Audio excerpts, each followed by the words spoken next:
সারাদিন ডুবো জাল দেওয়ার পর বাবা আর আমি কষ্ট করে জাল টেনে তুলে এগুলো কি মাছ পেলাম। হ্যালো ফ্রেন্ডস, আবারও কিন্তু দেখতে দেখতে আমাদের গনমুখ চলে এসছে। আর আজ ছিল চতুর্দশী, আর চতুর্দশীতে বাবা ওই পারে জালটা ডুবিয়ে দিয়ে এসেছিল, তো আজ সেটাই তুলতে যাব।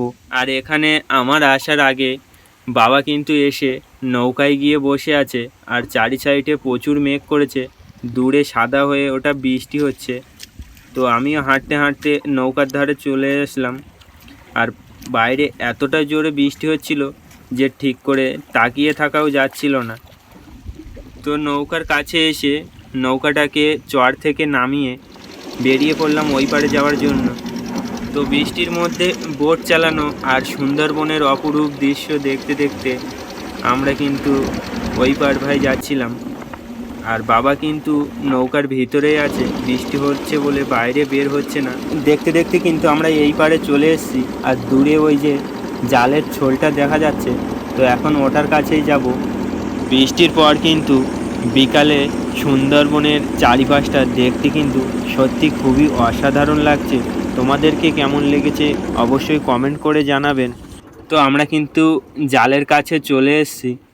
আর বাবা কিন্তু সামনে বেরিয়ে গেছে জালের ছোলটা ধরবার জন্য। আর জালটা কিন্তু একদম পুরো নদীর নিচে আছে মাটির গায়ে, তো ওটাকেই টেনে এখন নৌকার কাছে আনতে হবে। আর বাবা কিন্তু এখানে জাল টানা শুরু করে দিয়েছে। আর জালটাকে কিন্তু নদীর তলা থেকে টেনে নৌকার কাছে আনাটা খুবই কষ্টকর ব্যাপার। মাছ দেখতে যতটা সুন্দর লাগে তার থেকে বেশি কষ্ট হয় মাছ ধরতে।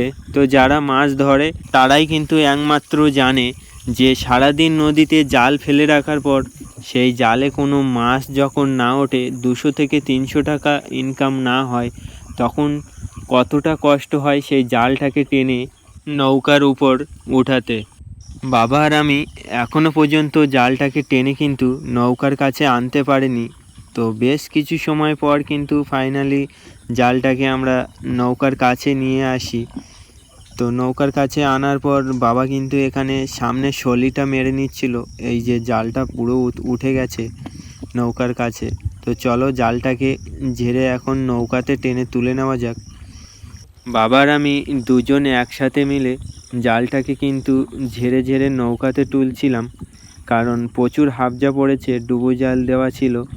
আর আজ ডুবো জাল দিয়ে কী মাছ পেয়েছি চলো তোমাদেরকে সেটা দেখাই।